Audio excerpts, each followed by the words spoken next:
Bom dia a todos. Deus esteja nos abençoando aí nesse nosso dia. Teremos mais uma aula hoje. Bom dia, Elisete. Bom dia a todo mundo. Bom dia. Que bom estarmos aqui. É a nossa 32ª aula, ou 32 aulas. Nós estamos chegando no final do nosso curso, com a graça de Deus. Deus tem nos conduzido. Então, vamos lá. Na aula passada, nós falamos aí da primeira conversão, quer dizer, o primeiro gentil convertido na igreja, né, que é a família de Cornélio, ou Cornélio e sua família, os primeiros convertidos gentios aí, e foi onde os apóstolos entenderam que esta graça, nessa nova aliança que Deus fez com o povo através do Filho Jesus Cristo, se estenderia para todos. Então, não estava apenas restrito para os próprios judeus, os próprios israelitas, mas sim também para os gentios. Então, nós vimos que eles entenderam que a terceira promessa que Deus fez para Abraão, Deus já estava cumprindo ali. As bênçãos para todas as nações. Que maravilha, né? Então, eles entenderam isso daí. Então, começaram a anunciar o evangelho fora de Jerusalém. Certo? Então, também nós terminamos de ver aí, nós vimos a primeira viagem de Paulo, né? Nós vimos a conversão de Saulo, que passou a ser o apóstolo Paulo, então, e as suas primeiras viagens depois de 3 anos, ele ficou praticamente 3 anos ali aprendendo, então ele teve um novo aprendizagem ali. Sabemos que ele estava estudando na lei de Moisés, ele estava sendo doutor na lei de Moisés, então ele teve que aprender tudo novamente aí na lei de Cristo. Ele ficou aí um bom período, um período de 3 anos também, aprendendo sobre tudo, e aí ele começa a anunciar a mensagem. Então, nós vemos as primeiras viagens onde ele passou, né, as primeiras cidades que ele visitou aí. Então, tem um resumo aí na Síria, Seleucia, na ilha de Chipre, ele passou em Salamina e Pafos, na Panfilha ele passou em Pergue, na Pisídia ele passou em Antioquia, e na Galácia ele passou em Cônio, Listra, quer dizer, onde ele sofreu o primeiro apedrejamento por causa da palavra. Então, veja bem a situação. Era ele quem estava perseguindo e prendendo os cristãos. Era ele que apedrejava e participava de todos esses atos. E nesse momento aí, agora é ele que está na pele daqueles que sofreram por estar falando aí de Jesus, né? Então, é o primeiro apedrejamento que ele sofre lá na cidade de Listra, Derbe, e depois ele volta para Antioquia da Síria, né, desde onde ele começou aí. Quando que ele iniciou sua primeira viagem? Foi no período de 47 depois de Cristo. Então, depois de 47 anos, aí nós vemos Paulo anunciando o evangelho aí para os gentios, né? Então, nós vimos que ele passou em Pergue, Antioquia, Icônia, Listra e Derbe. Então, aí é a primeira viagem de Paulo. Então, o que acontece? Vamos lá. Paulo, ele acaba escrevendo as cartas. Então, ele começa a escrever as cartas para as igrejas, principalmente onde ele passou. Então, dando orientações, sendo guiado pelo Espírito Santo. Tá? Lá na cidade de Antioquia da Síria, ele escreve aí para os irmãos de Gálatas, ou para os cristãos de Gálatas. Então, ele fala da seguinte maneira: a carta está expondo a liberdade das pessoas que creem em Cristo em respeito à lei.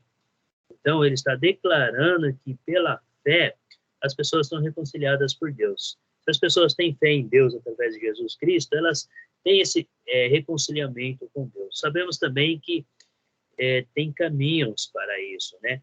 Então, primeiro tem que ouvir a palavra, né, reconhecer seus erros, confessar seu pecado, confessar Jesus como Senhor e Salvador. Então, tem que ter uma ação da parte daquele que está ouvindo. E também tem que passar pelas águas, né? E aí perseverar. Então, tem que ter fé em Deus. As pessoas são reconciliadas através da fé em Deus, através desse caminho aí, né? Então, quando uma pessoa se torna cristã e ela persevera, então ela está buscando aí a salvação na vida eterna. Nós vamos estar vendo agora a segunda viagem de Paulo. Segunda viagem de Paulo, onde que começa? Né? Ele começa, está lá no capítulo 15, tá? Capítulo 15 do livro de Atos. Atos, abre capítulo 15. Atos, capítulo 15, vamos abrir a nossa Bíblia. Capítulo 15, livro de Atos. Aí eu vou pedir para a Elisete ler para nós o versículo 36. 36, Elisete. Lê para nós aí. Tem uma lista aí das cidades que o apóstolo passou. Atos capítulo 15, versículo 36.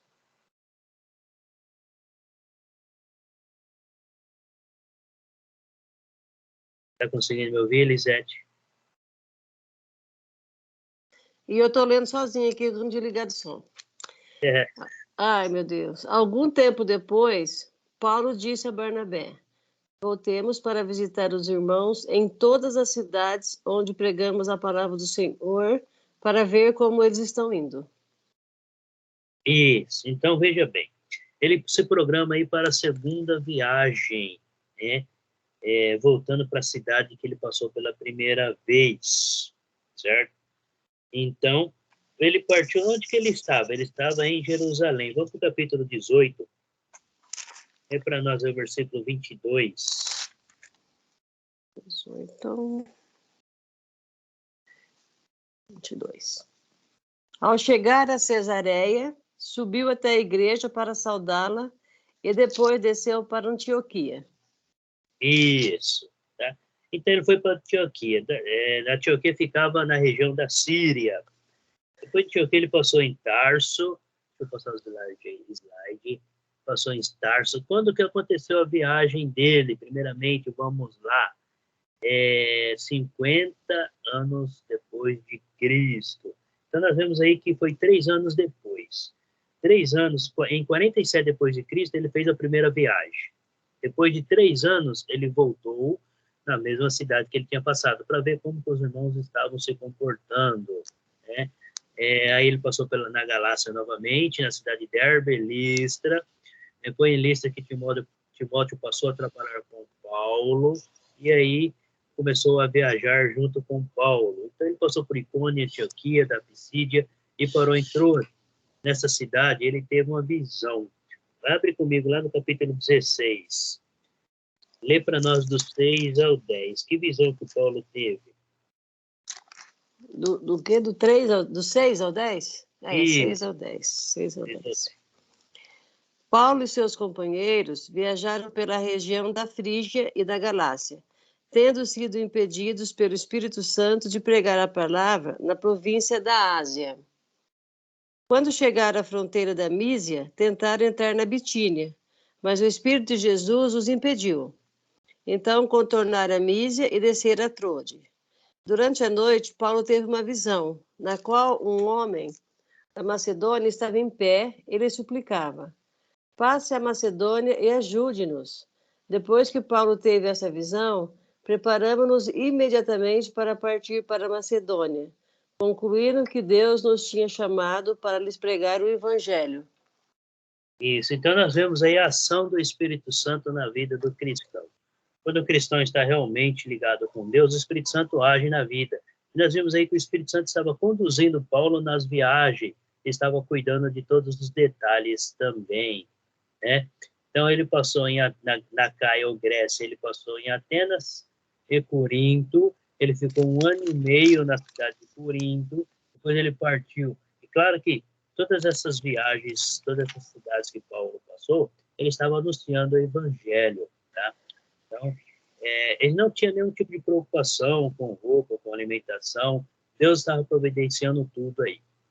Na Ásia, ele passou em Éfeso, e em Israel ele passou em Cesareia, chegando a Jerusalém, onde ele terminou a viagem, a segunda viagem dele, voltando para Jerusalém. E aí, nessa segunda viagem, Paulo iniciou algumas igrejas, por volta de 50 anos depois. Na onde? Tarso. E nós vimos que ele não tinha passado na primeira viagem, na segunda ele acabou passando por algumas cidades a mais, em Troade, Filipos, Tessalônica, Bereia, Anfípolis, Apolônia, Corintos e Éfeso. Veja bem, ele passou por essas cidades aí, foi edificando a igreja. Como que ele edificava a igreja? Ele anunciava o evangelho, as pessoas aceitavam, passavam pelas águas, pelo batismo, e aí a igreja de Jesus estava sendo iniciada naquele local.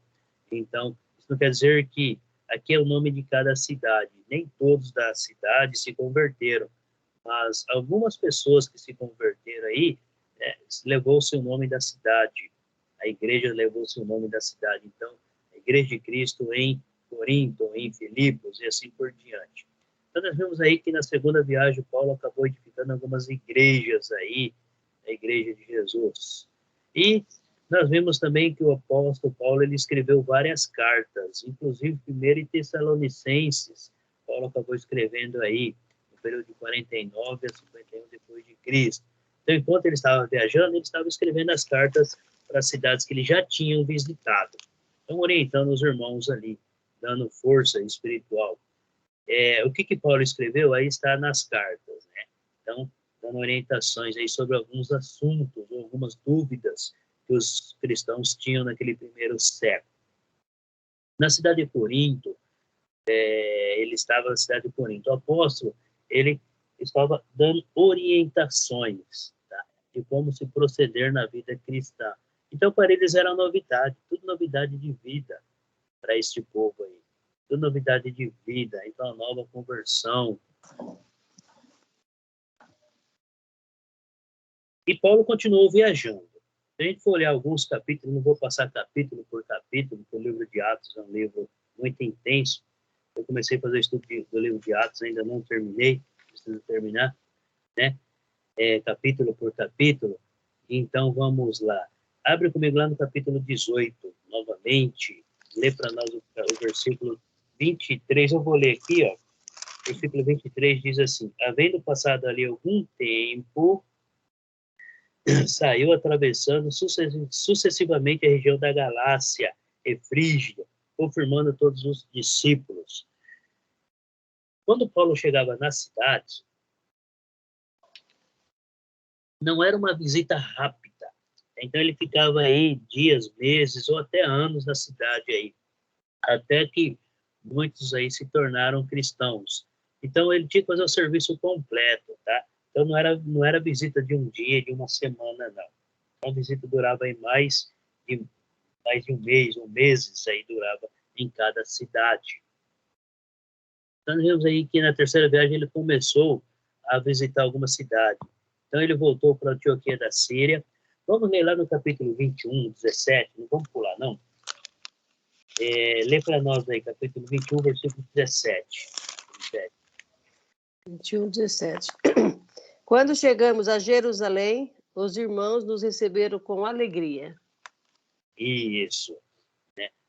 Como é bom você chegar no lugar e ser recebido com alegria, né? Isso é muito maravilhoso. Então, por que eles receberam Paulo com alegria? Porque sabia que Paulo estava fazendo um trabalho, né? E sabia também onde Paulo passou, ele tinha aí edificado a igreja, ele tinha conquistado vários cristãos, então várias pessoas se converteram ao cristianismo. Isso é uma boa notícia.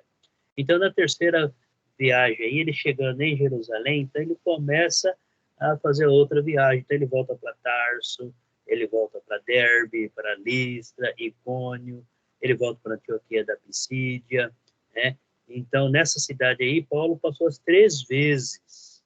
As 3 vezes ele passou por a mesma cidade. Na Ásia ele passou em Éfeso, Esmirna, Pérgamo e Troade, novamente. Então, ele continuou sua viagem aí, passando e vendo como que os irmãos estavam se procedendo, se eles estavam firmes na fé, se eles estavam seguindo as instruções, os ensinamentos. Lembrando que eles não tinham, naquele período, o Novo Testamento em mãos, apenas o que os apóstolos estavam ensinando. E tinha essas cartas, alguns receberam essas cartas aí para permanecer firme nessa caminhada, tá?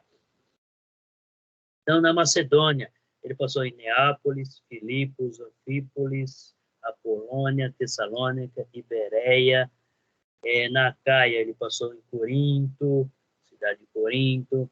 Então, ele volta para a Macedônia, passando em Bereia, Tessalônica, Apolônia, Anfípolis, Filipos e Neápolis. Então, ele passa voltando aí para trás aí. E na Ásia só, Mitilino, Mileto e Rhodes. em Israel. Ele passa em Tiro, Ptolemaida, Cesareia, Jerusalém, onde ele termina novamente a viagem. Então, nós vimos que primeira, segunda viagem, ele acaba terminando na cidade de Jerusalém, porque é onde os apóstolos estavam reunidos ali. E ali, claro, que ele faz um relatório de todas as viagens que ele acabou fazendo. Então, nós estamos vendo aí que Paulo fez 3 viagens nas cidades, vendo como que os irmãos estavam se comportando. Eles estavam seguindo, estavam precisando de algum apoio, né? E sempre, claro, a igreja sempre precisa de um apoio espiritual aí. A igreja sempre precisa de ensinamentos. Nós precisamos estar sempre aprendendo, estudando e lendo sobre a palavra de Deus. Paulo também acaba escrevendo aí 1º e 2º Coríntios. Então, nós vemos a ação de Paulo escrever nas cartas, a preocupação dele pelas igrejas. Tá? E também escreveu o livro de Romanos para os cristãos lá de Roma. Interessante que Paulo ainda não tinha ido para Roma, mas ele sabia que lá tinha alguns irmãos, alguns cristãos. Então, ele resolve escrever as cartas também para os irmãos, para estar fortalecendo. Né? Quando isso? De 54 a 58 depois de Cristo. Então, nós vemos aí o trabalho de Paulo nesses anos. Né? 1 Coríntios, a cidade de Éfeso, e 2 Coríntios na Macedônia, e Romanos em Secreia, ou Corinto, onde Paulo estava, quando ele escreveu essas cartas. Então, na primeira carta que ele escreveu aos Coríntios, ele está tratando do quê? De problemas que a igreja estava sofrendo. Então, os irmãos coríntios tinham um problema muito, muito sério ali. Eles adoravam a Deus, então existia um templo ali, onde eles acabavam fazendo o que desagradava a Deus. Então, muitos cristãos de Corinto achavam que eles deveriam estar associando o cristianismo com essas práticas que eles tinham antigos. Então, Paulo aí, ele dá um puxão de orelha, ele fala que se vocês são novas criaturas, as coisas antigas tem que deixar para trás. Então, larga o pecado, larga o que está para trás e continua caminhando para frente. Então, o que o Coríntios está falando? Sobre as dissensões que estavam acontecendo, a imoralidade, problemas com a forma de oração pública e outros assuntos. Né? A confusão sobre os dons espirituais, estava usando os dons aí de uma maneira errada, totalmente. Então, Paulo dá instruções. Se a gente pegar a carta de 1 Coríntios, ele dá instruções sobre os dons. Cada dom, o que é importante dentro do ministério, o que é importante dentro da igreja, né? Então, Paulo enfatiza o quê? Que a mensagem bem anunciada, onde todos possam entender, essa sim traz crescimento espiritual para toda a igreja, traz edificação. Então, eles dão alguns conselhos aí, né? E os irmãos estavam tendo conflito, fazendo confusão sobre os dons espirituais. Já na segunda carta, ele está escrevendo aí sobre o relacionamento que a igreja tinha, que os cristãos tinham com Cristo, né, na cidade de Corinto, né? E algumas dificuldades que eles estavam sofrendo aí. Então, havia falsos profetas ou falsos ensinamentos dentro da igreja. Naquele período já tinha. Então, Paulo está alertando, olha, tem alguns ensinamentos que está sendo dado aí que está fora dos princípios cristãos. Ele está orientando. Interessante é que Paulo sabia o que estava acontecendo lá, mas por que Paulo sabia? Informações chegavam até ele, o Espírito Santo conduzia. Sabemos que o Espírito Santo estava presente na vida desses homens, principalmente de Paulo, dos apóstolos. Então, ele sabia o que estava acontecendo nas igrejas ali. Né? Então, ele escreveu as cartas para estar dando uma orientação para os irmãos, puxando a orelha também, né? E mostrando o caminho que eles devem estar seguindo aí, ou continuar nessa caminhada. Então, os 2 livros aí, 1 e 2 Coríntios, escrito pelo apóstolo Paulo. E como ele escreveu também a carta aos Romanos, né, ele está escrevendo sobre a vida no Espírito. Então, os cristãos de Roma tinham que dar crédito em Cristo, então tinham que crer em Cristo. Eles tinham que usar a sua fé, crer em Cristo e seguir firme essa caminhada. Então, ele está reafirmando que a bondade que Deus tem para cada um de nós. Deus é tão bondoso, tão maravilhoso, que Ele nos dá esta oportunidade de redimirmos, de estar próximo a Ele, através de Jesus Cristo. Então, ele fala que nós devemos estar aceitando a Deus através de Jesus Cristo, que Jesus nos liberta dos pecados, dos nossos pecados, somente Jesus. E na lei de Moisés não tinha essa libertação, mas em Cristo nós temos esta libertação.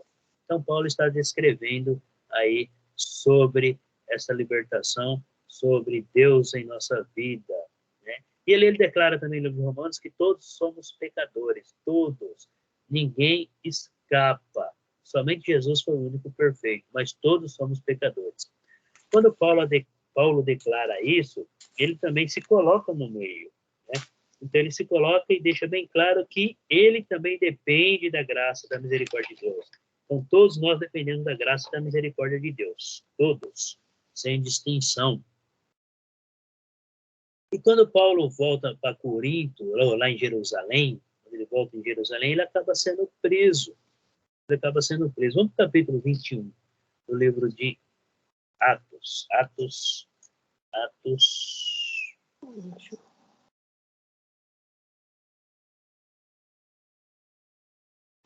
Aqui.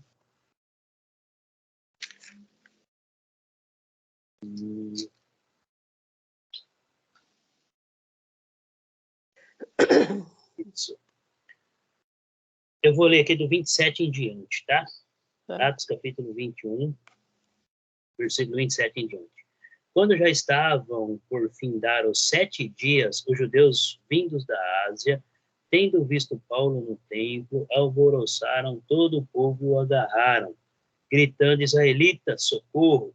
Esse é o homem que por toda parte ensina todos a serem contra o povo, contra a lei e contra este lugar. Ainda mais, introduziu até gregos no templo e profanou este recinto sagrado. Olha só, os judeus, eles mantinham essa separação.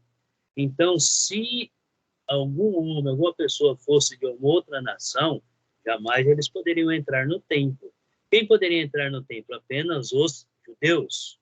Apenas os judeus. Ou os israelitas. Grego? Jamais. Povos de outras nações? Jamais. Mas Cristo quebra esta barreira. É onde entra a terceira promessa que Deus fez para Abraão.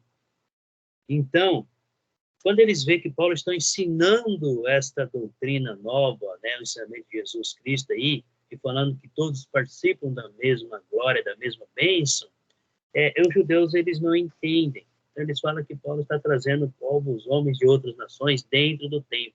Isso era um grande pecado, era uma grande avença para os povos judeus, né? Mas eles não tinham entendido a propósito de Deus, que Deus já tinha recomeçado aí a sua nova aliança. Continuando aí, versículo 29. Pois antes tinham visto Trófimo e o Efésio, né? Ele era gentil, tá? Em sua companhia na cidade, e julgavam que Paulo o introduzira no templo. Agitou-se toda a cidade, havendo concorrência do povo, e agarrando a Paulo, arrastaram-no para fora do templo, e imediatamente foram fechadas as portas. Procurando eles matá-lo, chegou ao conhecimento do comandante da força que toda a Jerusalém estava amotinada. Pois lembra, que eu comentei algumas aulas passadas, que os romanos deixavam os judeus praticarem a sua religião desde que mantesse a ordem na cidade. Então, quando eles ficaram sabendo dessa confusão, imediatamente tiveram que ir lá para conter todo esse povo aí.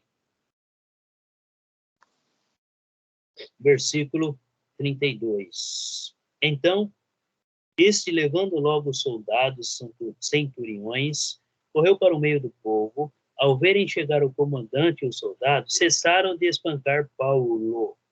Aproximando-se o comandante, apoderou-se de Paulo e ordenou que fosse acorrentado com as 2 cadeias, perguntando quem era e o que havia feito.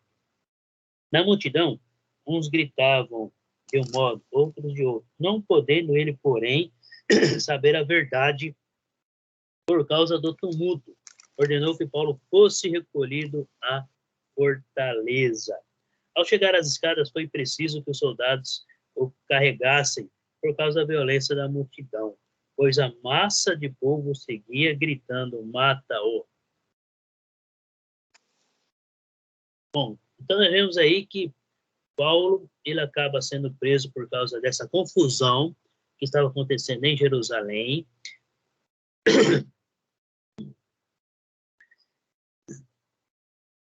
Desculpa aí, a garganta falhou agora. Então ele foi preso, ele ficou 2 anos preso, né? E na prisão Deus aparece para ele e conforta Paulo. E Paulo, ele se apresenta aí e ele dá a sua defesa. Então ele conta aí a sua história, a sua jornada. Ele conta o que aconteceu com ele. No capítulo 22, ele está contando os acontecimentos, como que ele se converteu, quem que era Paulo, ele era Saulo, né? Antes, como que ele se converteu, e que ele reconheceu que realmente Jesus é o Senhor e que Deus fez uma nova aliança através de Jesus Cristo. Enfim, ele conta toda a sua história perante aí as autoridades, né? E esse período ele acabou ficando 2 anos ali preso. No capítulo 23, olha comigo o versículo 11. Paulo estava preso e Deus aparece para Paulo. Na noite seguinte, o Senhor, pondo-se ao lado dele, disse: coragem, pois do modo porque desse testemunho ao meu respeito em Jerusalém, assim importa que também o faças em Roma. Então Deus tinha um grande propósito para Paulo. Ele tinha que ir até Roma para anunciar a mensagem lá. Vou só ver um.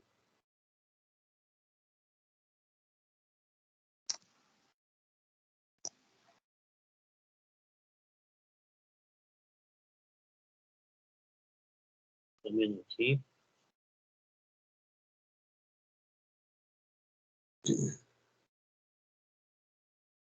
E aí Paulo ele acaba aí apelando para quem? Ele apela para Roma. Como Deus aparece para ele, então ele apela para Roma. E onde ele se declara, ele fala que ele é um romano, tá? Então abre comigo lá no capítulo 26. Lê para nós aí, Elisete, do 30 ao 32. 26, 30 ou 32. Isso. O rei se levantou, e com ele o governador e Berenice, como também os que estavam assentados com eles. Saindo do salão, comentavam entre si: este homem não fez nada que mereça morte ou prisão. Agripa disse a Festo: ele poderia ser posto em liberdade se não tivesse apelado para César. Isso, então veja bem. Paulo sabia que ele tinha que ir para Roma, então por isso que ele acaba apelando a César para ser julgado lá, né? Então era a maneira que Paulo tinha, que Deus usou para que Paulo chegasse até Roma. E com um detalhe, ele ia chegar até Roma de graça, de graça. O meio que Deus usou para que Paulo chegasse a Roma, e Paulo realmente conseguiu chegar até Roma. Tá? Nas cartas aí posteriores, vai falar que Paulo chegou até Roma aí, e foi de graça. Até então, a cidade de Jerusalém, da cidade de Jerusalém até Roma, era muito distante. Para chegar lá tinha que ser de barco, né? E era uma viagem aí perigosa. Então, não sabia aí tempestades, né? Piratas no meio do caminho. Então, não sabia o que iria encontrar. Porém, era uma viagem muito perigosa. E se fosse com recursos próprios, era uma viagem muito cara. Então, Deus aí usou um modo de Paulo chegar até Roma de graça. De que maneira? Sendo preso. Então, quando ele foi preso, o próprio governador acabou mandando ele para Roma, aí, quando ele apela para César. Então, é a única maneira aí que Paulo conseguiu chegar até Roma aí de graça. Ele acabou chegando sim. Tá? Paulo, ele também realiza a sua 4ª e última viagem. Certo? Quando isso? Por volta de 59 depois de Cristo, né? E nessa última viagem aí, Paulo acaba aí morrendo. Né? Tudo indica, tá, que foi no mês de agosto, assim, mas vamos lá. No capítulo 27 e o capítulo 28, está mostrando para nós, mostra as cidades que ele foi durante as viagens. Então, olha só, acompanha comigo o capítulo 27, versículo 1. Quando foi decidido que navegássemos para a Itália, Itália ficaria em Roma, certo? Entregaram Paulo e alguns outros presos a um centurião chamado Júlio, da coorte imperial. Então, olha só, a maneira que Deus usou para que Paulo chegasse até Roma. Então, eles partiram. Então, dali eu vou falar o nome de alguma cidade que está aí nos versículos, tá? Versículo 2. Versículo 2. Embarcando num navio adramitino que estava de partida para costear a Ásia. Então, ele ia passar pela Ásia, né? E aí Aristarco, Macedônia, de Tessalônica, assim vai. Versículo 5. Passou pela Cilícia, Panfília, chegou em Mirra, na Lícia. Versículo 6. Eles saíram ali de Mirra em direção à Itália. Mas no meio do caminho eles passaram, no versículo 7, na cidade de Cnido, por causa da tempestade, muitas dificuldades aí nesta viagem aí, né? Acabaram parando na onde? Em Creta, na altura de Saloma. Versículo 8, bons portos, eles passaram também pela cidade, perto da qual estava a cidade de Lazéia, e assim seguiu a viagem, uma viagem longa, uma viagem perigosa, cansativa, muito cansativa, e Paulo acaba fazendo sua quarta viagem aí, né? Nós vimos que passou em Cesareia, Sidom, e claro que, por onde Paulo passava, ele tinha essa oportunidade de estar falando, anunciando aí a mensagem. Ele teve essa oportunidade. Então, tem algumas cidades que eu acabei citando aí, Mirra e Rhodes, Cnido, né?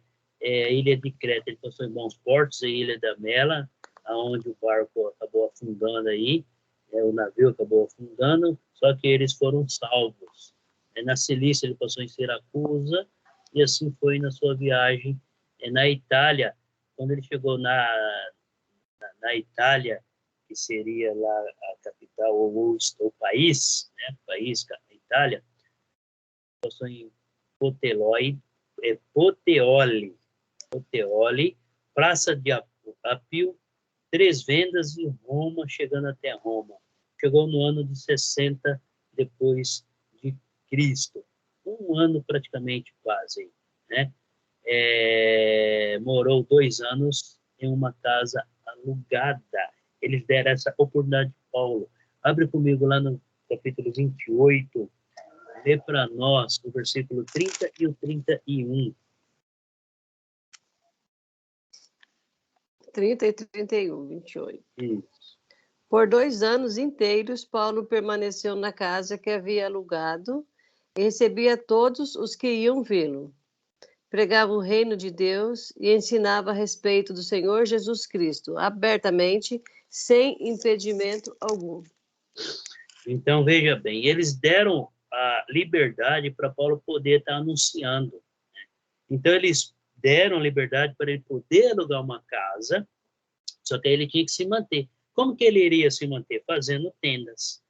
Então, enquanto Paulo se mantinha fazendo tendas, então ele tinha uma profissão, até então um estudante naquele período tinha que aprender uma profissão, e Paulo era estudante da lei antes de ele se tornar apóstolo, ele era estudante e aprendeu uma profissão.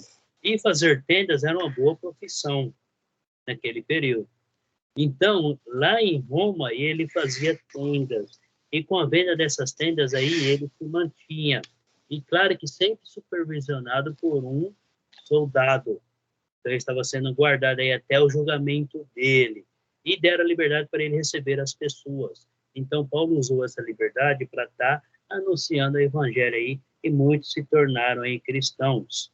Então, ele ensinava as coisas referentes ao Senhor Jesus Cristo.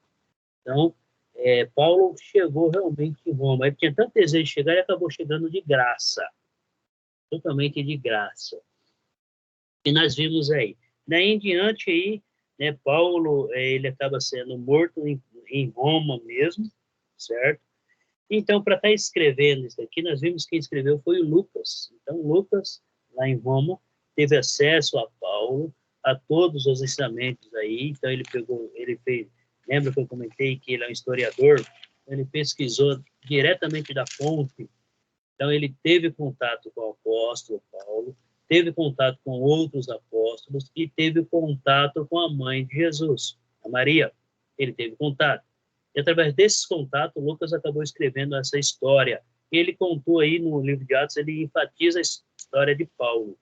Por quê? Porque foi ele teve mais contato, ficou mais tempo com Paulo.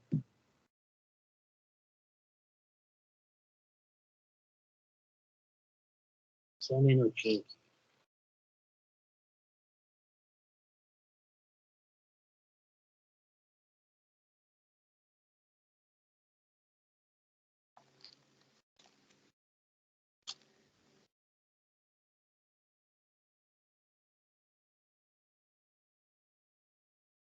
Vou responder aqui.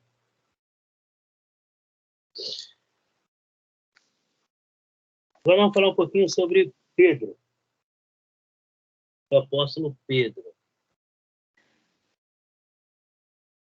Pedro acabou escrevendo aí a primeira carta de Pedro, segunda carta de Pedro, né? E talvez o livro de Judas aí não tem toda essa certeza, né? Mas a primeira carta de Pedro foi escrita para confortar os cristãos da igreja, que eles estavam sendo perseguidos por causa da sua fé. A igreja estava sofrendo uma perseguição aí muito severa muito severa pelas autoridades romanas e também pelos próprios judeus, pelos judeus que não aceitaram o cristianismo, né? Inclusive o apóstolo Paulo, ele estava preso onde? Lá em Roma. Já na segunda, o apóstolo Pedro, ele está advertindo aí sobre os falsos mestres, os falsos ensinos, e está estimulando os irmãos, os cristãos, a permanecer firmes nos seus ensinamentos, porque os seus ensinamentos vieram diretamente do Senhor Jesus Cristo. Nós vimos aí que, assim, não aparece bastante as cartas de apóstolo Paulo, alguns apóstolos como Pedro, como João, né? E os outros apóstolos também não escreveram, acabaram escrevendo sim, cada um acabou assumindo aí uma igreja como presbítero, e ali continuava o ensinamento aí dado pelos apóstolos e também guiados pelo Espírito Santo, tá? Cada um, eles não poderiam ficar, eles não ficaram todo o tempo junto, cada um foi para um lado. Por quê? Porque o trabalho tinha que ser continuado, né? Então, cada apóstolo assumiu a sua posição, e assim, cada um assumiu aí uma região, né? Então, de acordo com os estudos, os 12 apóstolos foram para bem longe, uns foi para a África, outros foi para a Ásia Menor, então, enfim, qual que era a ordem? Eles tinham que anunciar o evangelho até os confins da terra. Então, naquele período onde existia países pelo conhecimento deles, eles foram, na verdade. Então, eles foram. E eles foram anunciando aí a mensagem. Tá? Lucas também escreveu, ele escreveu o livro de Atos por volta de 65 anos depois de Cristo. Então, quando possivelmente os evangelhos de Marcos, Mateus e Lucas foram completados nesse período de 65 depois de Cristo. Então, as cartas e os evangelhos foram escritos porque depois dos acontecimentos, para mostrar realmente os fatos reais que aconteceram e para mostrar também tudo que Deus operou através desses homens aí, os milagres, as maravilhas, né, e o evangelho sendo anunciado aí. Todos eles datados de antes de 70 anos depois de Cristo. Por quê? Porque quando chegou nos 70 anos aí, a cidade de Jerusalém foi destruída. Tá? Então, todas as cartas foram escritas aí até antes de 70 anos depois de Cristo aí. É quase certo que Paulo, ele tinha sido libertado por algum tempo, depois acabou voltando, sendo preso novamente aí, tá? Através pelas autoridades aí romanas, né? Então os cristãos eles foram perseguidos, Paulo foram perseguidos também, mas permaneceram firmes, fiéis nessa caminhada aí. Durante o período que estivera preso, escreveu os livros de Filipenses, o apóstolo Paulo, tá? Ele escreveu Filipenses, Efésios, Colossenses e Filemão, volta do ano 60 a 63 depois de Cristo. Ele estava na cidade de Roma. Então, quando ele estava preso, ele tinha todo o tempo para estar escrevendo. Então, deram acesso para que ele pudesse ter cartas ou papéis, e não era caneta na época, mas Eles usavam o quê? Pena, tinta, alguma coisa assim, e escreveram as cartas aí. Então, Paulo teve esse livre acesso para estar escrevendo os livros, né? E, inclusive, aí, alguns atributos no livro de Hebreus ao apóstolo Paulo, por causa do conhecimento. O livro de Hebreus, ele nos traz conhecimento, é alguém que tem conhecimento, tanto do Velho Testamento como do Novo Testamento, o ensinamento de Jesus Cristo, certo? Nós estamos vendo aí. A carta de Filipenses, o que ela nos traz é o quê? A alegria que o discípulo tem em Cristo, quando ele deixa Cristo reinar sobre sua vida. Então, encontra em todas as circunstâncias da vida de Cristo. Então, o gozo, a alegria, né? A esperança em Jesus. Já o livro de Efésios, o tema central da carta é o propósito eterno de Deus. Alguns ensinamentos dados para a igreja, mostrando que Jesus Cristo é o cabeça da igreja. Já o livro de Colossenses, que Paulo acabou escrevendo aí, ele está dizendo que os cristãos devem abandonar, tá, as suas práticas antigas ou as suas superstições e colocar Cristo como centro de sua vida. Cristo como o único caminho e o único centro da sua vida. Ele está alertando aí os cristãos de Colossos a permanecer firme com Cristo Jesus e deixar as superstições e as coisas passadas para trás. E assim Paulo continua escrevendo aí o tema, né? Filemão foi endereçado a quem? A próprio Filemão. Ele tinha um escravo que chamava Onésimo. Esse escravo ele fugiu porque provavelmente não aguentava mais o sofrimento, né? Filemão se tornou um cristão, assim como Onésimo se tornou um cristão, e Paulo pede para que Filemão perdoe Onésimo e aceita ele de volta, porque agora também ele é, além de servo, é um irmão em Cristo também. Então ele estaria participando da mesma glória junto. Então já tinha que tirar essa diferença, né? Então ele pede para que Filemão aceite Onésimo sem castigá-lo, porque Onésimo também tinha se tornado um cristão na fé. O livro de Hebreus está exortando os cristãos a não observarem de novo os rituais, as cerimônias tradicionais que eles tinham costume, e viver em Cristo. Por quê? Porque já foram cumpridos tudo aquilo que passou. Jesus, agora, é a nova vida que eles tinham que seguir. Então, Hebreus nos traz um grande ensinamento.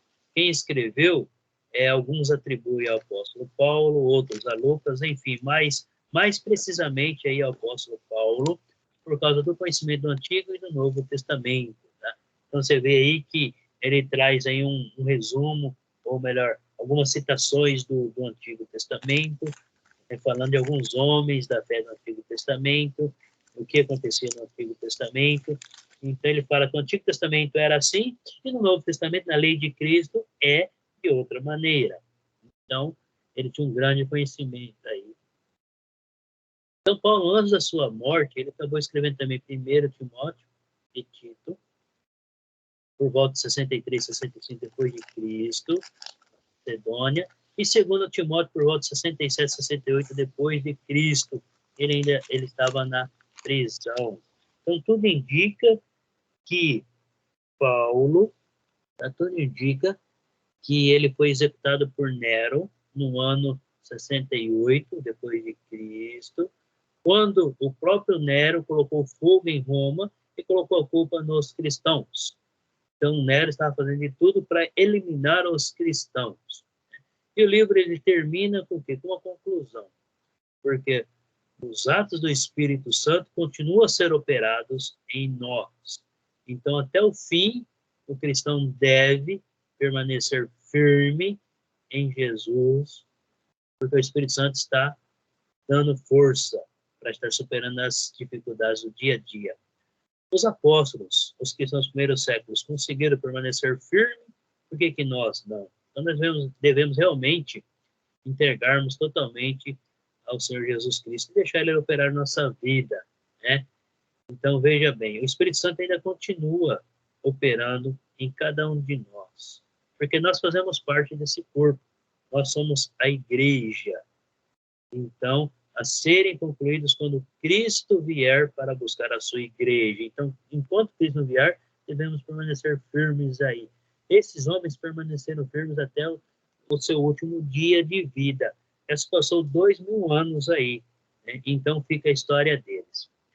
O que primeiro Timóteo está relatando para nós? Está orientando. Então, ele orienta Timóteo, que era um jovem, obediente, firme na palavra, sobre a igreja.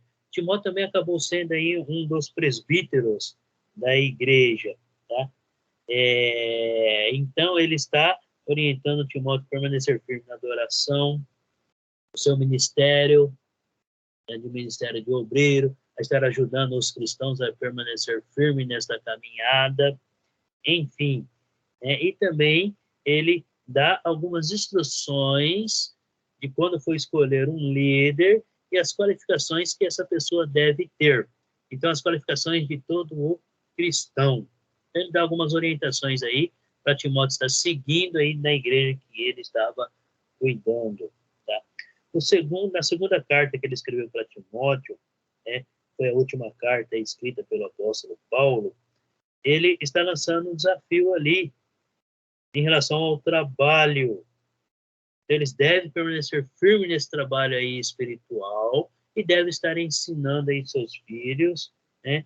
E a orientação que ele dá, ele chama Timóteo como filho, porque pela idade, por ser um rapaz muito jovem, ele chama Timóteo, ele trata Timóteo como filho, então como se fosse uma orientação que o pai dá para o filho. E ele dá essa orientação aí. Ele fala para Timóteo estar pregando a palavra, né? Ele fala que toda a escritura é inspirada por Deus e é útil para ensinar. Ensinar, repreender, né? Conduzir, corrigir, educar, para tornar o homem perfeito perante a Deus. Então ele dá instruções aí de um pai, como se fosse um pai para um filho. A segunda carta de Timóteo. Só para a gente entender um pouquinho aí as situações, como que a igreja foi perseguida aí, nesse período de 68 depois de Cristo aí, começou a perseguição severa. Então, Nero começou a perseguir a igreja. Por causa da sua loucura, nós vimos que ele colocou fogo na cidade de Roma, colocou culpa nos cristãos, porque ele queria eliminar o cristianismo, queria acabar com tudo. Muitos cristãos ele matou cruelmente, né? Jogando fogo, queimando vivo, jogando piche, colocando seus jardins lá e servindo como fogueira, enfim. Nero, ele perseguiu os cristãos aí em torno de Roma. Como ele tinha autoridade, ele era a autoridade máxima, ele acabou perseguindo os cristãos aí, e o que ele poderia fazer contra os cristãos, ele fez aí muito. Foi muito severo mesmo. Agora nós vamos falar dos 3 últimos livros do Novo Testamento, que foi por volta de 90 anos aí depois de Cristo, o Evangelho de João 1, 2 e 3, e o livro de Apocalipse, que quem escreveu foi o próprio João, o apóstolo João, né? E o que ele nos traz aí? João está organizando a sua mensagem, ele foca 7 sinais, apontando Jesus como Filho de Deus, aquele conhecido como 7 seres, ou eu sou, né? Jesus, ele falou eu sou. Deus falava no início, eu sou. Seu estilo literário é reflexivo e cheio de imagens e figuras. Por que imagens e figuras? Quando o apóstolo João escreveu a carta de Apocalipse, ele estava preso. E as cartas, antes delas sair, elas eram inspecionadas. Então, ele tinha que usar símbolos que os próprios cristãos conheciam para estar falando o que iria acontecer, o que estava acontecendo e o que poderia acontecer. Então, muitas coisas no Apocalipse, muitas palavras são símbolos. A igreja entendia o significado de cada símbolo que está escrito no livro de Apocalipse. Tá? Então, no Evangelho de João, pela sua forma, se coloca a par dos outros 3 evangelhos. João, ele organiza sua mensagem, aponta Jesus como Filho de Deus, né? Ele aponta Jesus como o único Senhor e Salvador. E a primeira carta de João está explicando sobre a vida cristã, como devemos andar e como devemos amar uns aos outros. Já no segundo João, ele está advertindo os cristãos contra falsos irmãos, que faz um paralelo aí com Pedro, né, que dá instruções contra falsos irmãos, que fala sobre a necessidade, ou melhor, dá advertências e fala para ter cuidado com as más influências das pessoas que estavam inseridas dentro da igreja. Pessoas se passando por cristãos para tentar enganar. Então, naquele século, no primeiro século, já existia isso aí também. Tá? Muitas pessoas que se tornaram cristãos, mas apenas por aparência, mas o coração ainda não estava convertido. E com isso acabava aí enganando aí vários cristãos do primeiro século. O terceiro livro de João, ele está falando sobre a necessidade de receber aquele que prega o evangelho, né? E deve ter coerência com o segundo João. Então, deve saber realmente o que o evangelho está ensinando para não cair nas falsas doutrinas ou falsos ensinos. Então, o cristão deve sim estudar toda a palavra. Então, as 3 cartas de João, primeiro, segundo e terceiro, está aí alertando os irmãos e falando para eles permanecerem firmes em Cristo Jesus, não aceitar outros ensinamentos além daquele dados pelos apóstolos. Sabemos que o livro de Apocalipse está revelando sobre Deus, né? Então sabemos que Apocalipse ele significa revelação. Então, trazendo aí a tradução da palavra grego, né, vem Apocalipse, a tradução é revelação. Apocalipse significa revelação da parte de Jesus Cristo. Jesus revelando o que iria acontecer nos próximos anos ali, né, e até a vinda dele, Jesus alertando a igreja para se preparar. A igreja tem que estar preparada para as tribulações. Como que a igreja tem que estar preparada? Conhecendo aí as escrituras, conhecendo aí, tendo fé em Deus. Jamais deixar a fé de lado.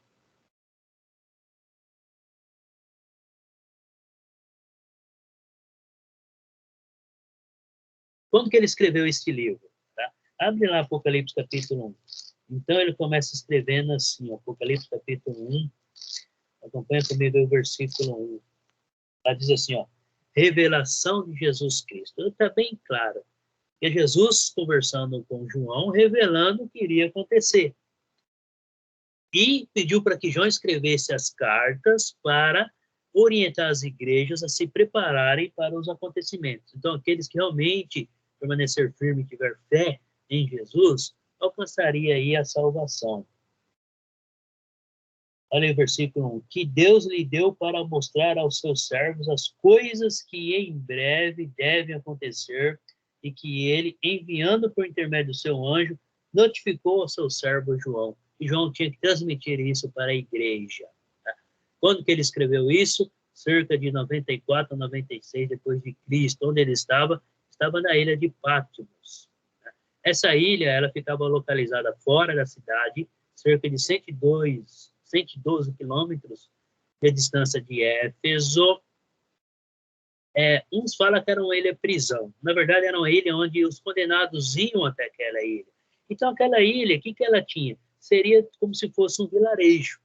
Né? Então, muitos moravam ali, eles tinham acesso à alimentação, outras coisas, né? Tinha sua rotina, porém, eles não tinham como sair daquela ilha para voltar para as cidades vizinhas aí, para as cidades de Éfeso e outras cidades. Então, eles ficaram presos, não tinham como sair daquela ilha, ficavam ali isolados, entre aspas, porque não estavam sozinhos. Então, em uma noite, João adormeceu e Jesus aparece aí falando com João, em espírito, falando com João. Então, veja bem, quando João adormece, ele fica totalmente fora da carne, né, e prevalece o Espírito, e Jesus usa aí essa oportunidade para estar revelando o que iria acontecer. Onde fica localizado, aquilo que eu te falei, no Mar Egeu, cerca de 112 quilômetros da cidade de Éfeso, né, e ele passou a morar depois da destruição da cidade de Jerusalém. Quando Jerusalém foi destruída, João acabou ficando por lá mesmo. João serviu por 25 anos as igrejas da Ásia Menor. Então, por isso que ele escreve aí para 7 igrejas. Então, depois que ele saiu de Jerusalém, quando os apóstolos saíram e cada um seguiu um caminho, né, cada um foi evangelizar aí e manteve aí o evangelho na onde eles estavam. João ficou na região da Ásia Menor. Os outros apóstolos foram para outras regiões. Cada um fez o seu papel. Cada apóstolo cumpriu o seu papel de anunciar o evangelho. Só que aí que eles tinham de se separar. Tá? Então, Jesus preparou esses 12 homens. Eles não iriam ficar juntos eternamente. Cada um teve que ir para um lado para estar evangelizando e fazendo aí discípulos. Que foi a ordem dada por Jesus até os confins da terra. E eles tiveram que realizar esse trabalho. Para quem foi escrito o livro de Apocalipse? Olha o versículo 4. João, as 7 igrejas que se encontram na Ásia, graça e paz a vós outros, da parte daquele que é, que era e que há de vir, da parte dos 7 espíritos que se acham diante do seu trono. Então, João escreveu para 7 igrejas onde ele tinha contato. E quem que era esses 7 espíritos aqui? Era os presbíteros, ou os presbíteros de cada igreja, de cada cidade. E João escreveu para eles para que eles pudessem estar orientando a igreja, os cristãos, sobre a perseguição, sobre o que iria acontecer. Então, esses presbíteros, esses líderes, eles tinham que orientar a igreja, preparar a igreja para a tribulação que a igreja iria sofrer aí.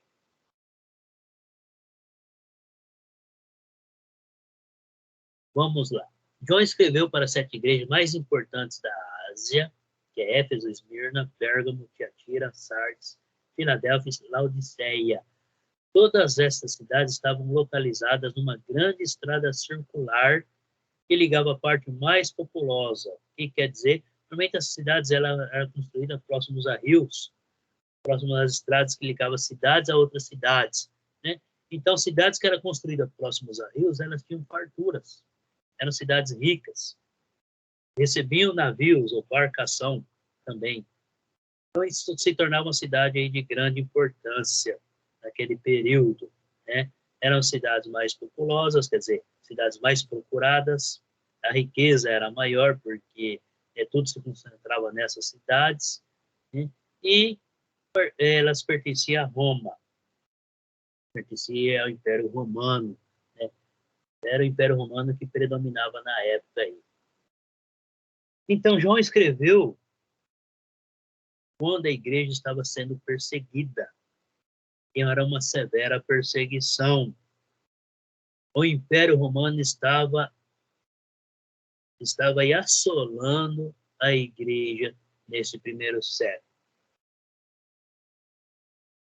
Então, eles dominavam toda a região naquele período e o imperador começou a exigir que todos os romanos, judeus, independentes, quer dizer, todas as pessoas que estavam sob o domínio deles, eles começaram a exigir que todas as pessoas adorassem o imperador.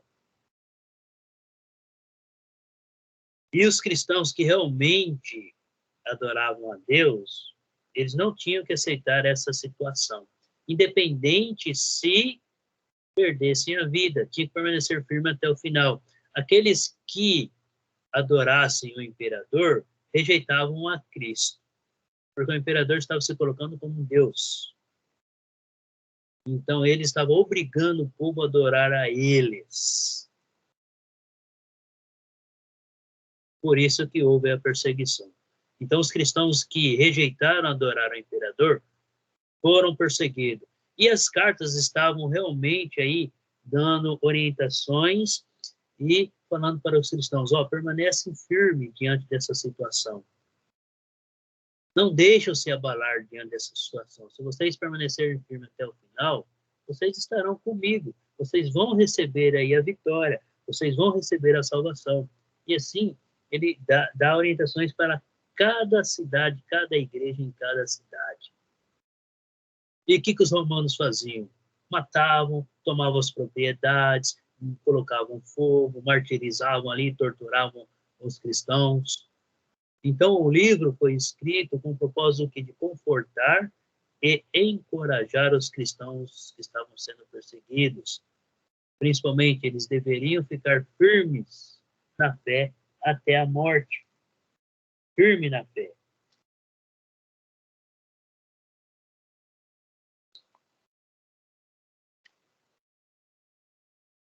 Vou passar o slide aqui.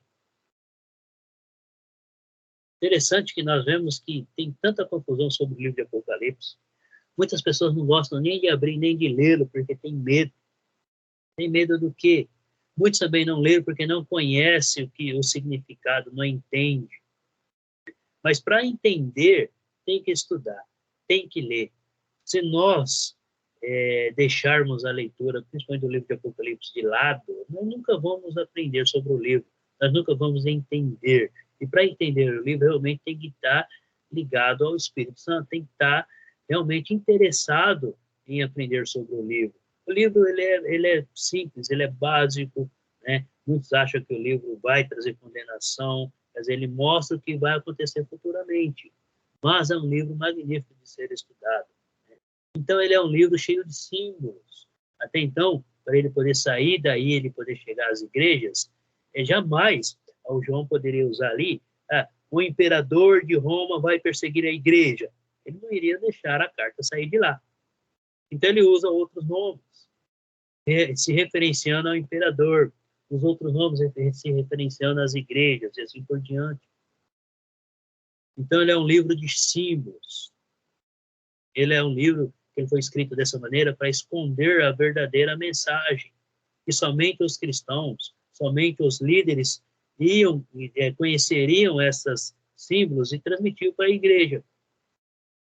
Então, foi escrito para encorajar os cristãos a permanecer firme diante da situação, diante da perseguição ali que eles iriam sofrer. Já estavam sofrendo, mas a perseguição iria ficar cada vez pior.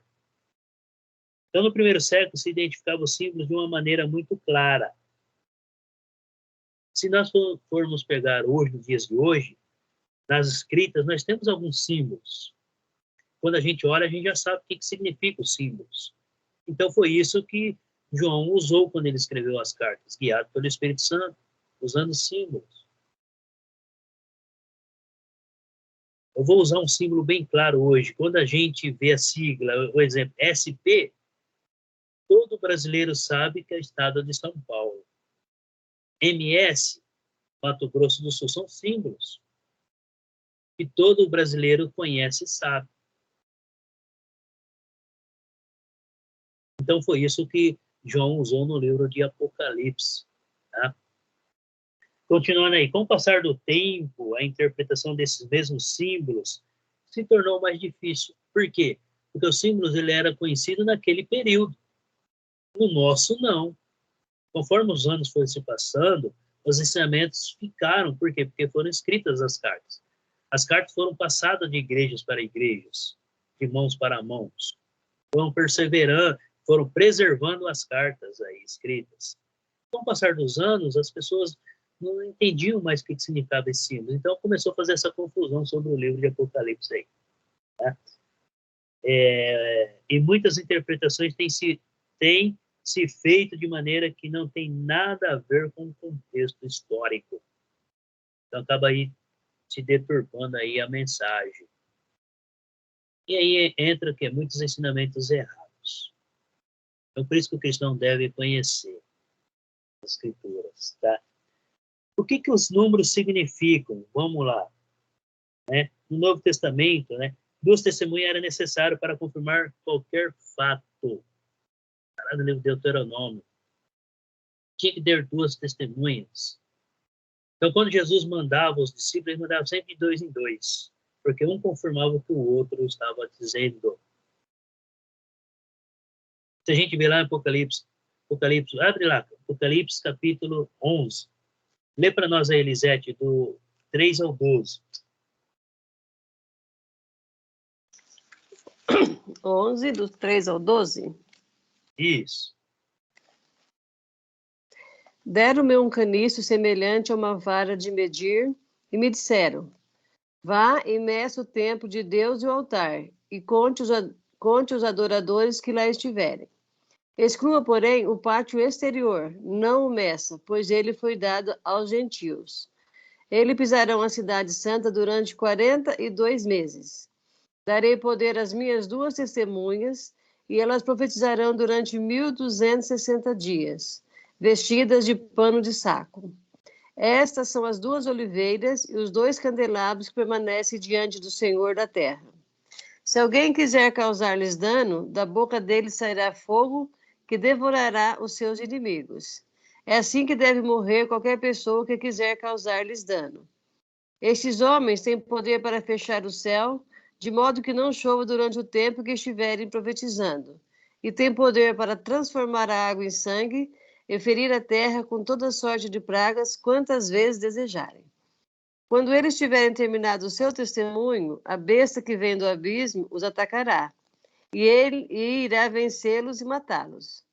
Os seus cadáveres ficarão expostos na rua principal da grande cidade, que figuradamente é chamada Sodoma e Egito, onde também foi crucificado o seu Senhor. Durante 3 dias e meio, gente de todos os povos, tribos, línguas e nações contemplarão os seus cadáveres e não permitirão que sejam sepultados. Os habitantes da terra se alegrarão por causa deles e festejarão, e enviando presente uns aos outros, pois esses dois profetas haviam atormentado os que habitam na terra. Até onde, Carlos? Até o 12. Mas depois dos 3 dias e meio, entrou neles um sopro de vida da parte de Deus. E eles ficaram em pé, e um grande terror tomou conta daqueles que os viram. Então eles ouviram uma forte voz dos céus que lhes disse: subam para cá. E eles subiram para os céus numa nuvem, enquanto seus inimigos olhavam. Isso. Beleza. Então vamos lá. O foco aqui é o quê? Que Jesus, né? Ele aparece as duas testemunhas de Jesus. Jesus sempre mandou duas testemunhas para que quando um estiver falando, o outro vai confirmar. Então, quando duas testemunhas confirmam, falam a mesma coisa, aí está confirmando que aquele ato ou aquele fato, dependente do que a pessoa está falando, é verídico. É verídico. Se a gente for analisarmos hoje, se quando tem alguma audiência perante o juiz, normalmente o juiz sempre chama testemunhas. Porque se duas pessoas falarem a mesma versão, o juiz já entende como verídico. Então, ele já dá o veredito.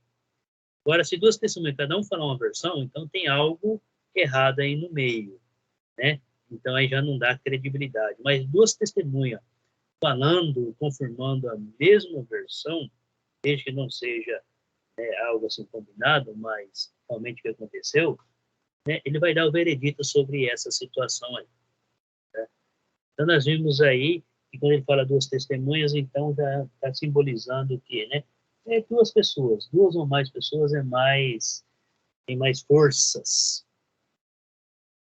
Número divino, quando ele fala sobre número divino, né, está falando dos três, de Deus, o Filho e o Espírito Santo. É um número divino, Pai, Filho e Espírito Santo.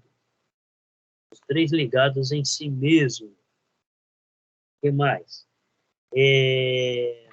Vamos lá. O número 4. Aqui são números, tá? Aqui eu estou pulando aqui. Então, vamos lá. O número 2 é algo fortalecido, né? São duas testemunhas, 2 em 2, vai fortalecer. O número 3 é o número divino, que é Pai, Filho e Espírito Santo. Só para a gente entender aqui, porque aparecem alguns números aqui nas leituras do livro de Apocalipse. Vamos lá. O que mais?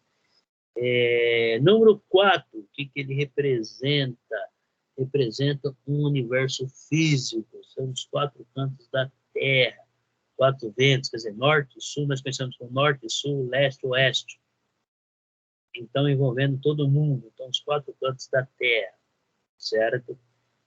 O número 6 é um número imperfeito, é um número de fracasso, é um número de azar.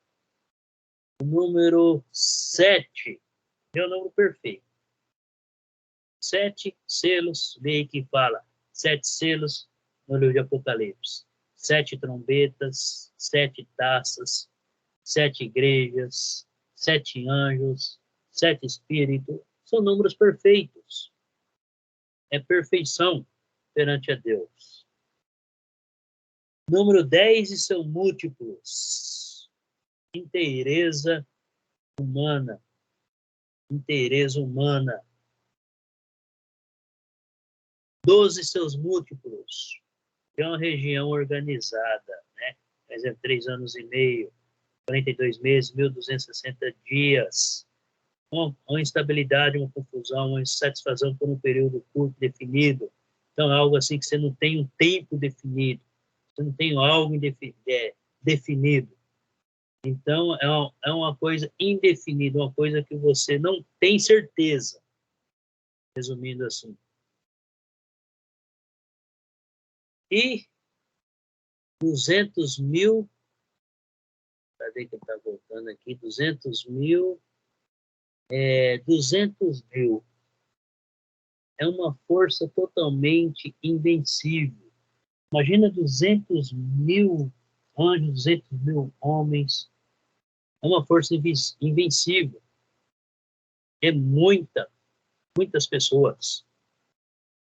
As cores também têm significados especiais. Aparece aí a cor branca, que significa pureza, vitória, certo? Aparece aí também a cor vermelha. A cor vermelha é derramamento de sangue, guerras, sangue aí. Falando que muitos vão ser perseguidos, vão ser mortos, né? Vão ser decapitados pela espada. Então, independente da situação, permanecem firmes. Porque Jesus, o que Jesus está mostrando? Jesus está mostrando que o melhor está por vir. Esse mundo não é melhor. O melhor é que Jesus, que Deus preparou para nós, é a vida eterna. Né? Só que nesse mundo tem problemas, aflições, tribulações. Então ele está dando aí algum exemplo. E o amarelo? São as doenças. Aqueles que não morrerem pelas espadas vão pegar doenças, vão ficar doentes, vão pegar pestes, enfim. Então tem que permanecer firme. Jesus não está falando para nós que nós vamos ficar livres de toda tribulação, doenças, de pestes, né, da morte, de sangue, enfim. Não está falando que nós vamos ficar livres de sofrimento. Vamos passar, sim, por tribulações. Porém, diante das tribulações, devemos permanecer firmes nessa caminhada. Preto, muito preto, o que significa? Muitos iriam passar fome. Até a morte, muitos iriam morrer de fome. Porque não ia ter o que comer, não ia conseguir comer, comprar nada, não ia conseguir achar nada para comer por causa da perseguição, estaria fugindo. Então, tem esse significado. Era papel, o João está escrevendo para a igreja e está alertando para eles, se preparam, porque vocês vão passar por tudo isso. Observação, seres, cidades, fenômenos são todos símbolos. Mas eles conheciam o significado de cada símbolo que aconteceu aqui quando foi escrito. A igreja conhecia, os líderes conheciam. Né? Qual que é o tema central? É para dar conforto. Mas o que seria conforto? Como que vamos receber conforto diante das tribulações, dos problemas? Como que eles iriam receber conforto diante de todos aqueles conflitos, aquele problema, que iriam perder a vida? Às vezes, uns instantaneamente, outros iriam ficar sofrendo, agonizando até morrer. Aí é onde Jesus fala, você vai ser confortado, por quê? Porque se você morrer confiando em mim, você vai alcançar a salvação, você vai alcançar a paz. Você vai alcançar a paz no novo mundo. É isso que ele está falando, dando conforto e esperança. Permanece firme, porque o melhor está por vir. Qual que é o contexto histórico? O conflito entre a igreja e o Império Romano. O Império Romano estaria perseguindo a igreja. É esse conflito contextual. O livro de Apocalipse está contando o conflito entre os dois. E a mensagem? Aquele que permanecer firme será vitorioso. Então, a igreja será vitoriosa, permanecer firme até o final. Essa é a mensagem central. Nós vimos que o conteúdo são juízos de Deus, né? Deus vai castigar aqueles que vão perseguir a igreja. Deus vai castigar aqueles que são inimigos da igreja. Eles vão conseguir fazer, só que vão receber o castigo. Onde? Lá no julgamento. Eles vão receber o castigo. E o castigo vai ser eterno. Vai cair sobre a cabeça deles. Então, eles serão julgados. Não se preocupem. O livro está nos dando essa mensagem, esse conteúdo, né? Então, nós estamos vendo aí que o esboço, 7 selos, 7 segredos, 7 trombetas, são avisos, são tudo avisos. É aviso e também está confirmando o que Deus vai fazer com esses que estão perseguindo a igreja. É um resumo, tá? Breve. Nós estamos fazendo aqui. Quando que isso irá se cumprir? Quando que irá acontecer? Em breve. Em breve irá acontecer. Olha, vamos para o capítulo 22. Acompanha comigo, eu vou ler o 6 e o 10. Em breve. O que é em breve? João está escrevendo, olha, isso vai acontecer logo. Então já se preparam. Se preparam vocês. Tudo isso que eu estou escrevendo vai acontecer logo. E Jesus já está preparando a igreja para isso. Acompanha comigo o versículo 6. Disse-me ainda, estas palavras são fiéis e verdadeiras. O Senhor, o Deus dos espíritos dos profetas, enviou seu anjo para mostrar aos seus servos as coisas que em breve devem acontecer. Então, o que está escrito no livro de Apocalipse, até o capítulo 20, aí já aconteceu para nós hoje. Né? É claro que o 21 em diante fala para permanecer firme. Por quê? Porque quando salvos, quando Deus der a vitória para os salvos, eles vão morar na cidade, na Nova Jerusalém, sem guerra, sem sofrimento, sem tribulações. Esse é o futuro. É o futuro, capítulo 21, 22, está falando do futuro. O futuro quando? Na presença de Deus, no reino de Deus. Olha o versículo 10. Disse-me ainda, não seles as palavras da profecia deste livro, porque o tempo está próximo. O que ele quer dizer? Olha, João, você tem que falar. Escreve, manda para a igreja, porque eles têm que saber o que vai acontecer. Eles têm que se preparar para isso daí. Eles têm que se preparar para permanecer firme até o final. E se permanecer firme até o final, olha o que espera eles. Capítulo 21 e 22. Está falando do novo céu e a nova terra. Nova Jerusalém. É isso aí. Então, até o capítulo 20, tudo já aconteceu. 21 e 22 já está falando do futuro. As coisas que em breve devem acontecer. Ele está alertando. O tempo está próximo. Para quem? Estava alertando os cristãos daquele primeiro século. Estava alertando todos eles. É importante estudar este livro. Ele ajuda na nossa edificação.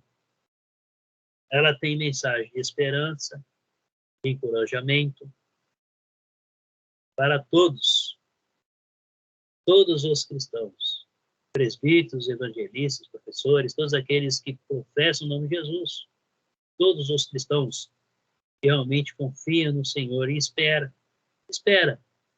Sofrimento? Tem. Olha o primeiro século que acontecia. Esses homens perderam a vida. a própria vida por causa da palavra. Hoje nós vivemos num período de paz, de paz em relação a esse sofrimento físico e perseguições. Temos problemas, temos tribulações, mas são diferentes daquele período. Os problemas e tribulações daquele período são diferentes. Hoje nós passamos por quê? Olha só, pestes, doenças, é o que está acontecendo nos dias de hoje. Muitas pessoas morrem por causa de doenças, pestes. O livro do Apocalipse está falando sobre isso. Pestes e doenças. Sangue, lembra o vermelho? Sangue. Sangue foi no primeiro século. Muitas pessoas morreram por espadas. Tiveram seu sangue derramado. O período que nós vivemos hoje são as doenças que prevalecem, são as doenças que matam as pessoas. São as pestes, olha só. Nós estamos vivendo o que o Apocalipse está falando. Que é a cor amarelo, né? Nós estamos vivendo a cor amarela. Doenças e pestes. Nós estamos nesse período aí. Hoje nós estamos passando por uma pandemia. Muitas pessoas morreram. E agora está falando da nova variante. São as doenças e pestes que estão aparecendo aí. Então nós estamos vivendo aí no amarelo. Ah, mas quer dizer que então vai viver o preto? O preto, quer dizer, eles morreram de fome. Muitos morreram de fome, porque não tinham o que comer. Hoje nós vemos muitas pessoas ainda morrendo de fome. Tem países aí que não tem comida. É o preto. Para a gente entender, o livro nos traz esperança. Por que nos traz esperança? Porque quando nós chegamos nos últimos capítulos, ali Deus apresenta a solução. Olha a solução aqui para aquele que permanecer até o firme, até o final.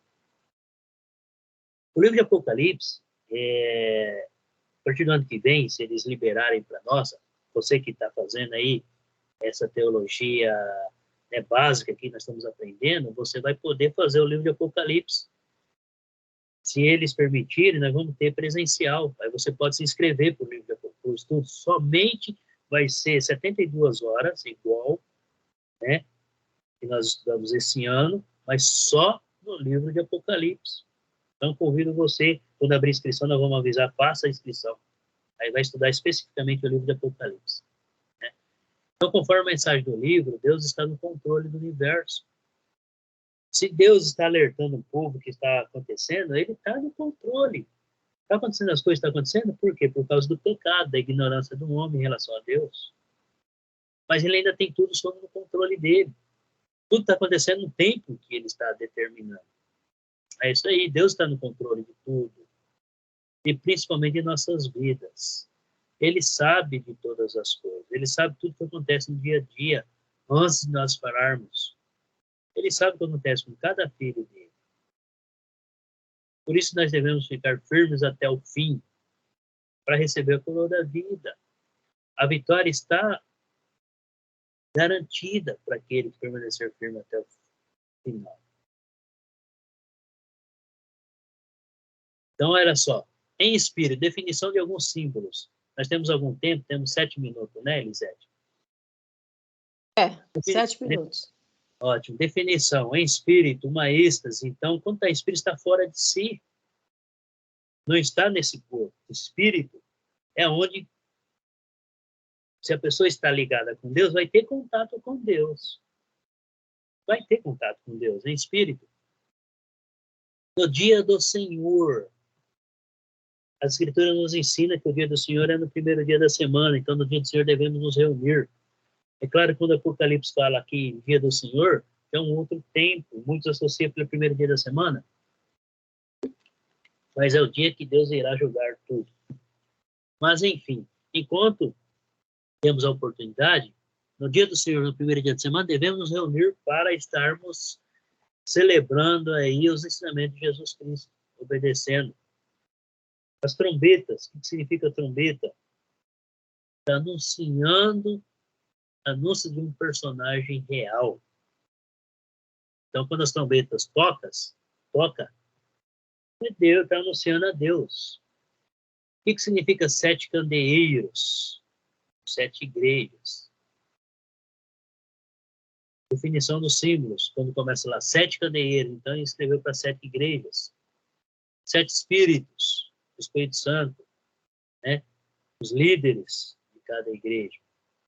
10 talares, roupas de um sacerdote levita. Como que era a roupa do sacerdote levita? Era pura, toda branca, de acordo com as especificações dadas por Deus. Então, todos receberão essas vestes, todos salvos. Cinta de ouro à altura do peito. Quem usa cinta? Um rei de ouro ainda, à altura do peito? O rei não coloca um cinto assim, ó. Eu sou rei. É, o rei. Então será tratado como rei. Cabelos brancos como a lã. Branco não é pureza? Branco é pureza, vitória. Olhos como chama de fogo. Né? Está falando que Jesus vê tudo, sabe todas as coisas. Abre lá em Hebreus capítulo 4, lê para nós. Hebreus capítulo 4, versículo 13.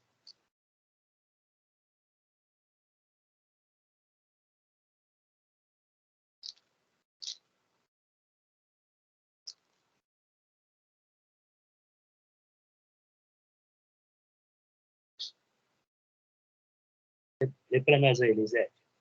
Estou caçando o hebreu ainda, peraí. 4? 13. Capítulo 4, versículo 13. 13. Oxi. 4:13. Nada em toda a criação está oculto aos olhos de Deus. Tudo está descoberto e exposto diante dos olhos daquele a quem havemos de prestar contas. Está vendo? Deus vê tudo. Jesus está vendo tudo. Os pés semelhantes a bronze polido. Ele tem força e tem poder. Tem força e tem poder. A voz e como de muitas águas. Autoridade suprema. Que ele falou, está falado. Jesus prometeu, está prometido. Para alcançar a glória, tem que permanecer firme. Né? E o que significa 7 igrejas? Né? Vamos lá, 7 igrejas da Ásia. Né? Como que era Éfeso? Era fiel na doutrina. Mas com o tempo o amor dela foi se esfriando, foi mudando. Isso acontece com muitos cristãos hoje. Até com nós, se nós não tomarmos cuidado. A igreja de Esmirna era pobre financeiramente, mas ela era rica espiritualmente. Vivia realmente na fé, confiava totalmente em Jesus. E a igreja de Pérgamo era martirizada, era perseguida. O problema é que ela tolerava os erros. Ela tinha que acabar com os erros. Então Jesus está alertando cada igreja e está falando para ela: você está fazendo isso que é errado. Você deve abandonar. Tiatira, ela era ativa, mas também tolerava erro. O que era ativa? Ela anunciava mesmo, só que ela aceitava os erros. Sardes. E Sardes era famosa. Por que ela era famosa? Por causa do seu polo industrial. Era uma igreja morta, porque era muito apegada às coisas que aconteciam ali, materialista. Filadélfia, pequena, tinha poucas pessoas, mas era fiel, era perseverante, com as qualidades. A Odisseia crescia, muito cheia, as igrejas eram muito cheias da Odisseia, a igreja. Muitas pessoas, mas era morna. Jesus disse que morno ele vomita. Ou é frio ou é quente, jamais morno. Né? Então aí está as 7 igrejas da Ásia, cada um com as suas problemas, tinha que vencer, tinha que mudar. E as 7 estrelas na mão direita? Os anjos das 7 igrejas. É a liderança. A liderança estava conduzindo o povo, a igreja, no caminho de Deus. Né? São 7 estrelas. uma espada afiada de 2 gumes que saía da sua boca. É a palavra de Deus. Nós estamos abertos em Hebreus. Olha o versículo 12. Porque Hebreus capítulo 4, versículo 12. Eu vou ler aqui, ó. Porque a palavra de Deus é viva e eficaz, e mais cortante do que qualquer espada de 2 gumes. O que é a espada de 2 gumes? É a espada que corta dos 2 lados. Dependendo do lado que ela está, ela corta, né? E penetra até o ponto de dividir alma e espírito, juntas e medulas. Olha só.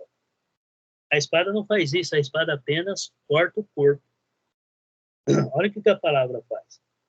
Ela divide a alma. É que mostra que nós somos compostos de 3 elementos: alma, espírito e corpo. Ela divide a alma vai para um lugar, o espírito vai para outro. Olha só, alma e espírito são 2 coisas aí. Vírgula, juntas e medulas, aí está falando do corpo físico. Então, a palavra ela separa os três complementos que nós temos, ou dimensões, algumas falam dimensões, enfim, né? Corpo, alma e espírito. As 3 dimensões do homem, as 3 naturezas do homem. Nós somos divididos em 3: corpo, alma e espírito. E é apta para discernir os pensamentos e propósitos do coração. Então, uma espada afiada de 2 gumes é a palavra. Quem der crédito na palavra e obedecê-la, alcançará um galardão. Quem não der crédito, será condenado. O rosto que brilhava como o sol, força e pureza. Jesus tinha toda a força, toda a pureza. Deixa eu ver se eu consigo terminar aqui, esse slide aqui. O que falta aqui? Tá. Esse slide. Vamos terminar só esse slide aqui. Na próxima hora a gente continua. Anjos na mão direita. Jesus governa sobre a liderança da igreja. Quando a liderança da igreja deixa Jesus governar, ele está governando.